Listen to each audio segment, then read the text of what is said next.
আসসালামু আলাইকুম। কী অবস্থা সবার? আশা করি ভালো আছেন। আপনারা দেখছেন সিফাত এগ্রো, আপনাদের সাথে আছে আমি সিফাত। সো আজকের ভিডিও টপিক হচ্ছে আমার এই মুরগির শেডটা তৈরি করতে কত টাকা খরচ হয়েছে বা যাবতীয় কাজ শেষ হয়েছে কত টাকা খরচ হয়েছে, এই ভিডিওতে আপনাদেরকে আমি বলে দেব। এটা হচ্ছে আমার 700 থেকে 800 মুরগির একটা ঘর, 15 বাই 50, ঠিক আছে। এই যে আমার মুরগি সেটে আছে আপাতত। তো আমার সম্পূর্ণ খরচ আজকে আপনাদের এই ভিডিওর মাঝখানে আমি বলে দেব। সবাই ধৈর্য সহকারে ভিডিওটা দেখেন। তো আমি এই পাশ থেকে আপনাদেরকে দেখাই, দেখতে পারবেন আপনারা। এই যে মোট এখানে বাঁশ গেছে, আমার এখানে বাঁশ গেছে মোট 120 পিস বাঁশ লাগছে আমার এইখানে। সম্পূর্ণ শেডটা করতে 120 পিস বাঁশ লাগছে। এখন ইনশাল্লাহ আমার মুরগির বয়স আজকে আছে আপনার 22 থেকে 23 দিন। আমার সেটা মুরগি আছে।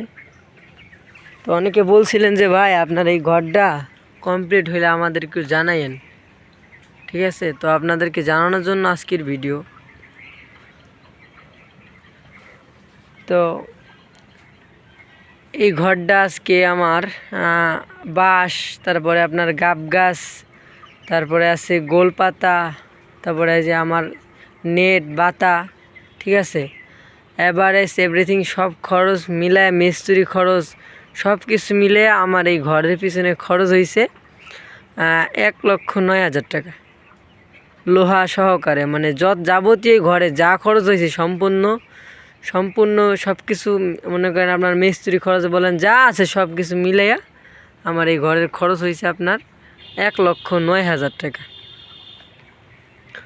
তো জানি না খরচ কম হয়েছে কিনা বেশি হয়েছে, এটা আপনারা জানাবেন। আপনারা ভিডিও চাইছেন, এই জন্য আমি ভিডিওটা করছি।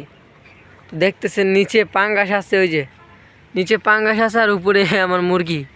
তো পাঙ্গাসের নিয়েও একটা ভিডিও দিব, পাঙ্গাস এবং মুরগি একসাথে পালিয়ে এই নিয়ে একটা ভিডিও দিব। তো আপনারা বুঝতে পারছেন 1,09,000 টাকা খরচ হয়েছে 15 বাই 50 আমার এই ঘরটা করতে। তো সবাই আশা করি বুঝতে পারছেন। তো ভালো থাকবেন। আসসালামু আলাইকুম।